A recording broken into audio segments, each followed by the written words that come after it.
I'm back. I went to CDL Champs and it was incredible. You got the 2 players on the flank coming through. They've got the spawns. Now the pressure is on Cammy. Oh, looking for the second, looking for the third. He takes them down. Oh, Cammy! I'm going to tell some stories today from LA because I think these are kind of fun. People want to know about it. How did it go? Who'd you talk to? Who'd you meet? All that kind of stuff. Champs was awesome. Okay, number one, I loved it. It was super fun. It got me really interested in the CDL. I don't watch a ton of CDL right now, and so it made me want to watch the CDL, which was really cool. There were a lot of Warzone people there that had never been before, which is pretty cool as well. Like, basically, I said this on Twitter. A lot of us Warzone people that were there that had never been to CDL Champs before. Number one, a lot of us fell in love with the CDL and watching multi. And then number two, a lot of us were like, yo, we need to make this a tradition and come every single year. We were at the Galen Center at USC, a pretty cool arena. It was pretty big, and most of the weekend it was not filled out. I will be honest. Like, there were definitely a good amount of people there, but comparatively to what I've seen from like years past, it was pretty low on the attendance side. Now, the other thing is the major fan base that was there by far was Optic. And you could actually see that on the online broadcast as well. Whenever Optic came on screen, or whenever Optic was playing, or whenever Optic was being mentioned, like, the crowd was live. Like, crowd was wild. It wasn't just noticeable. It was like the only fans there were Optic. Unfortunately, they got, basically beaten early in the series, and so it was pretty interesting. Like Saturday even, which was like kind of leading up to like the actual finals, there was not a lot of people like cheering. I was talking to a guy named I Hold Shift. If you don't know I Hold Shift, he does all the Challenger series for like CDL. He basically was like, bro, this is weak. However, Sunday was hype. The entire stadium was maxed out. You basically had the bottom floor seating. You had like the left and right side of the bottom floor looking at the stadium, and then you had the middle section of the bottom floor that was like perfectly lined up with the center stage.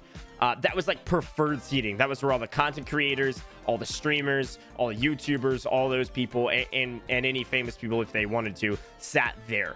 And then you had the floor seats. The floor seats were not for VIP. The floor seats were not for preferred seating. The floor seats were just for whoever got there the earliest. So that was pretty interesting. I never sat on floor seats. The preferred seating was fantastic, and I got to sit with a bunch of friends and like people that I met at the event. So I sat in the preferred seating the whole time. And then they had the balcony area, and the balcony was pretty big, and it wrapped the entire thing. So most streamers, content creators, and like people that had like some affiliation with Activision were there for most of the series. I would say the famous people, if you will, came in and out like crazy. They were always doing stuff, filming stuff in LA, whatever. So like people like Swag were there. I talked to Swag. I talked to the Baka Bros for like quite a while, for reasons that some of you know, some of you don't know. I'll give you a quick list of people that I've met. Exact, Joe, Aydan, Huskers, Iceman, Isaac, JGOD. I talked to JGOD a ton. True Game Data, if you know who that is. Swag. I said Baka Bros, I think. All three of them. That's Repulse, Lucky, and Diaz. Sensei Swish'em, Intex, Almond, Colors, Min Dynasty. I was with Tracoda for most of the weekend. I met Scump. Jared FPS, Rust Daddy, Godku. Okay, that was pretty good. That was a pretty good list. I went pretty hard with that list.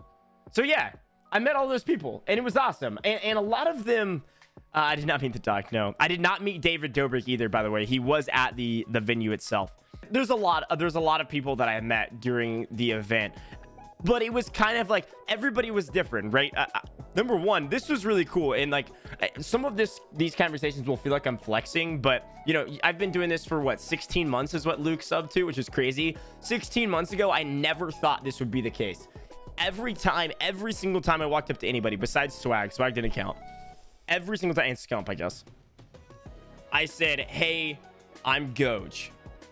And they had two reactions. They either said, Gojj, what's up, my dude? Holy crap, it's so nice to meet you in person. The other reaction was, Gojj, that sounds super familiar. And I always followed up with, I'm the like Warzone commentator guy. And they're like, Gojj, what the frick is up, bro? And then like dab me up. So it was really, really cool that like everybody besides Scump and Swag knew who I was. Here's the problem with all of those conversations, and I'll talk more about them in a second.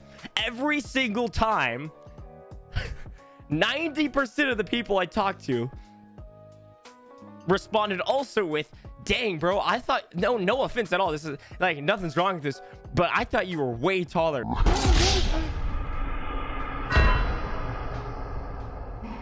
They go, bro, I thought you were 6'3". No joke. They were like, you're dang handsome in person, but you are not tall. It was a great weekend. I really enjoyed it. Some of my favorite little like stories or little snippets. There's a couple different things. One that I did with Shift. So Shift and I were kind of figuring out what we wanted to do Friday night. There a lot of the CDL teams were kind of having like grill outs. It was like free food, free drinks, and so I was like, hey, I've moved to LA, I'm down to spend money, but also if there's free stuff and networking opportunities, I'm there. And basically, like, I went with Shift and we decided to go to this LA Gorillas meetup. The main reason was because like Iceman Isaac invited us, JGOD was going, Huskers, Aydan, and those guys were going, but also Shift knows a lot of the LA Gorillas people. So we get to the LA Gorillas thing, and I walk in, and we're kind of like one of the first people there. Shift introduces me to a lot of like Gorillas people. If you don't know, LA Gorillas is one of the other CDL teams that's in LA. There's two: LA Thieves, LA Gorillas. Gorillas did not make this series, the Champ Series, and so they weren't playing at all. But they had like a meetup at like a brewery. It was super cool. And everything was free, which was hype. There was like incredible like fried chicken sandwiches from this like food truck that was amazing, and then they had like free beer, which I'm not the biggest beer guy in the world, but it was actually pretty good. And we get there, and I start talking to a couple people, and the first person I talked to was this guy named Lewis. Okay, and Lewis, turns out, after talking for a little while, runs a company called Bent Media, or runs with the company. I'm not sure he's the CEO, but he was one of like the execs of Bent Media. Well, Bent Media is in charge of YouTube channels and YouTube analytics, metrics, and all of those things for basically every single gaming org. I'm talking FaZe, Cloud9, Luminosity, like all the big ones, all of them. Also manages YouTube for Swag, Aydan, and a bunch of other big content creators on a lot of different games, not just COD.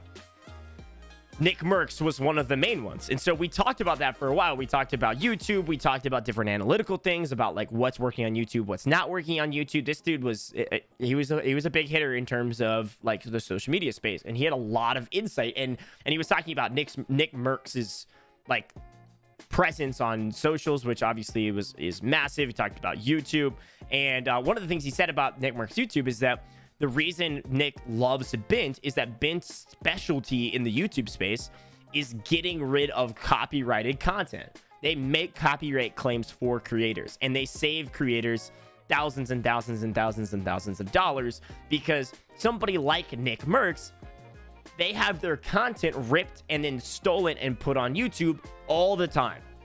And I'm not talking about like funny TikToks. I'm talking about taking Nick Merckx's YouTube or Twitch VOD content and making YouTube videos off of it, almost as if they were Nick Merckx, just trying to garner views and make money off of it.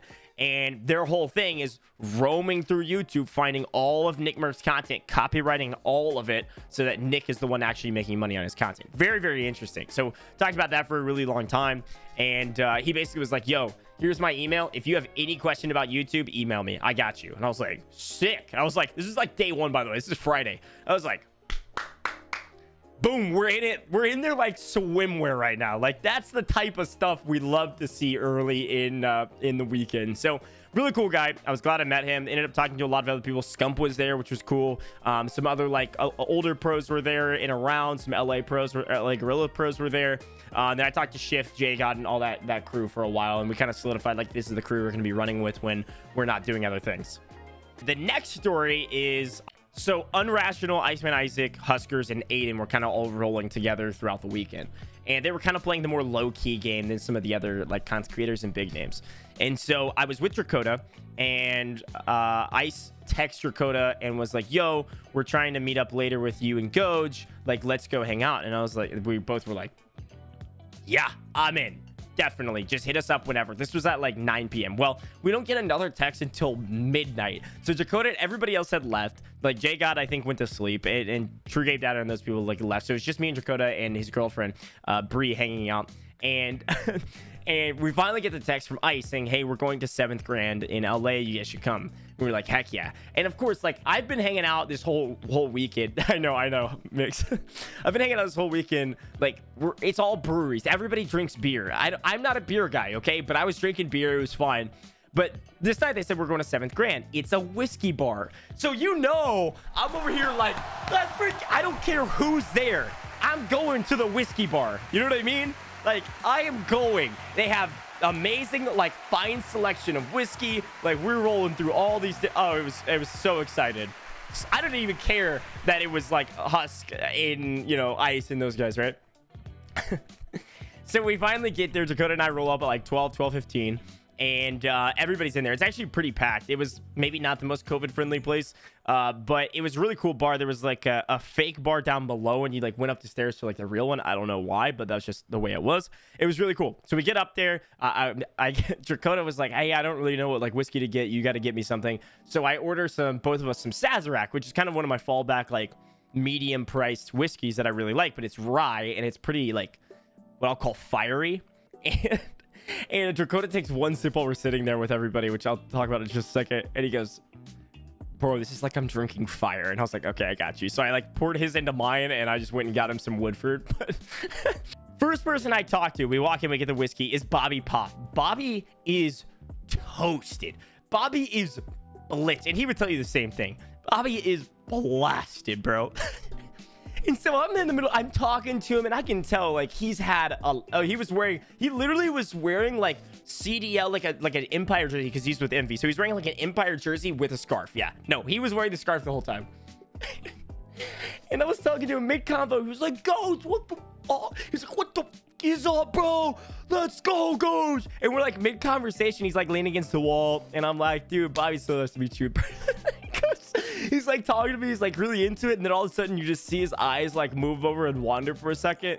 And he just leans against the wall and like almost basically falls asleep against the wall while we're talking. I was like, cool. Okay.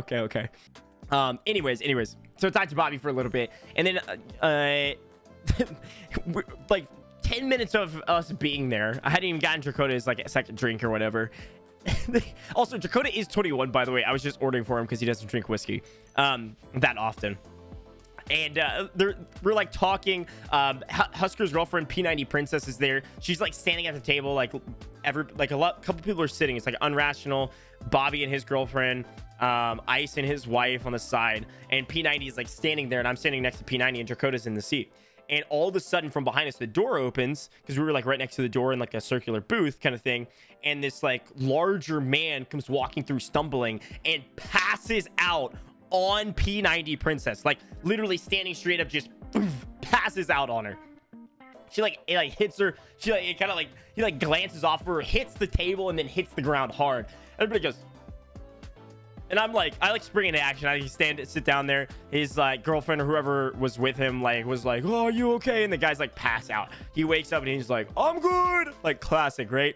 So I'm like helping him sit up, and I'm like, dude, let me get you some water. I go get him some water. I tell the bar manager that like, yo, this guy just passed out, probably needs to leave. And he's like, yeah, we're gonna get him out whenever he like recovers. So he like, the guy's like, I mean, absolutely just toasted. And he's like, we finally like sit him up in the booth so he's not like laying on the ground, and he's just sitting there with all of these like Warzone pros. Like net worth in this booth was like probably in like the 50 millions easily. And this dude, drunk out of his mind, passed out on P90 Princess. She's like, oh, my arm, like she got hurt like slightly, just bruised or whatever. And he's just sitting there with everybody inside there with us for like 10 minutes, just completely like blitz. So then we start talking about Warzone, and here's where it kind of gets interesting. But one of the main conversations that came up was Scuff was talking about how they weren't going to do any Warzone tournaments because they didn't see like whether or not they would get any payback from that. And that's where I was like, pew, pew, pew, pew. Like my brain was just shooting like crazy, right? Because like that's my space. Like that's what I do every single day. I'm talking about tournaments, I'm talking about sponsors, I know how these things work. And so that's where I really jumped in, and I had this really long conversation with basically everybody there. Aydan ended up playing some pool while we were talking, but specifically kind of talking with it was like Huskers was there, and Unrash or Iceman was who I was talking the most about it besides Scuff, about like, hey, this is like from my point of view, from what I've done in the past, like these are like the different things that we're looking at when we're talking to sponsors, and why Warzone tournaments aren't really working right now for those sponsors, why you're seeing so many different sponsors do one tournament and then they're done. Because number one, you have to decide what you're in it for as a sponsor. If you're looking for clicks, you can't do a Warzone tournament. You have to do a Warzone tournament for branding and brand recognition only, period, in a sentence. Because there is a lot that you can do in Warzone with Warzone tournaments in terms of viewership. Your main broadcast is not going to do all that well, but your streamer's broadcast, you can get thousands and thousands of views for your brand name. So you really want to own the title. You're looking for soft impressions, you just want your name to be recognizable. That's where you do it. If you're looking for people to click a link, buy a product, any of that, you're not going to do well in that unless you actually sponsor the individual streamers. So we talked about that for a while, and I could just tell that they were like, oh, Gojj is like, he knows what he's doing. Cool. We're talking about how a lot of big Warzone players had been picked up by big, like the CDL teams. Subliners had picked up Aydan and picked up Swish. Mutineers had picked up Legion and Queen of Shadows and Jesse Cooks. We had Rocker picked up Smixy. Iceman's on NRG. Jowo's on NRG. Husk is on NRG. Like, you know what I mean? Like, everybody's been starting to get picked up by CDL teams, and it's something that we've been conjecturing about for a long time of like, hey, is the CDL going to get involved in Warzone? Are we going to have like CDL sponsored teams for Warzone events and tourneys and things like that? And Ice was like, yo, a little bit of insider info. They have been thinking about doing that for a while, apparently. And basically teams are just prepping just in case, and regardless, they're picking up people that also create content, so it's really no like harm, no foul if that doesn't happen. And they're kind of testing a few things out to see if they actually want to try to do that. And so we talked about that for a while, and then I talked for a really long time with them about like Warzone LAN events and how like all of us want a LAN event, but how hard they are to actually pull off. Number one, because we don't have CDL funding. Number two, all Warzone tournaments are run by like, kind of grassroots sponsors. Like, you're grabbing a sponsor and doing an event, and so they'd really have to fork over an ton of money, because number one, there's only like 4 or 5 venues in the country that can actually do a Warzone LAN event right now without any added like tech, right? Like, you need 90 plus PCs all in the same arena, right? And so there's only a couple of those things. I talked about those different like event venues and how those are the only places we could actually do it. You'd then have to pay for the cost of the venue. You'd then have to pay for, the cost of the prize pool, and you'd have to get people to fly in there. You might have to pay some creators to fly in, depending. But it would be hype as all get out. And I think we all agreed, and we tried to convey to Activision reps too, like, Warzone LANs would be incredible. If you really did an event well, you could make it an incredible event, like a massive event.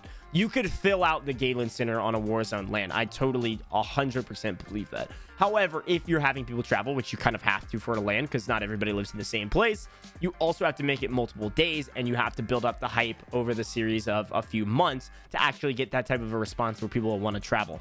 No one's going to travel unless it's the MFAM barbecue for a one-day event pretty much anywhere besides players. Players will, audience will not. But yeah, so anyways, that's just some of my stories. Hope you guys enjoyed that. It was really cool. Of course, I loved watching the CDL. FaZe just was disgustingly dominant. I was excited that Ultra actually put up a fight in the final match. That was a lot of fun. I like the way they do their tournaments. One of the weirdest things that one of the things that I was like about was that that FaZe didn't receive any sort of like major boon for not losing, because it was double elimination, but when you get to the finals, it's still like, I mean, you played a best of 9, but it's still whoever wins wins. So the only advantage FaZe got, I think, is like veto advantage for like vetoing maps and stuff, which is pretty interesting. I kind of figured that there should be some other advantage. I think it's because like give them like one map advantage maybe in a best of 9 or something like that, if you're not going to do having to beat them twice. I don't know. Be interesting. Yes, exactly, Blake. I don't really know why they did that, to be honest. Those are my stories. Hope you guys enjoyed it. I appreciate it. Thanks for being here.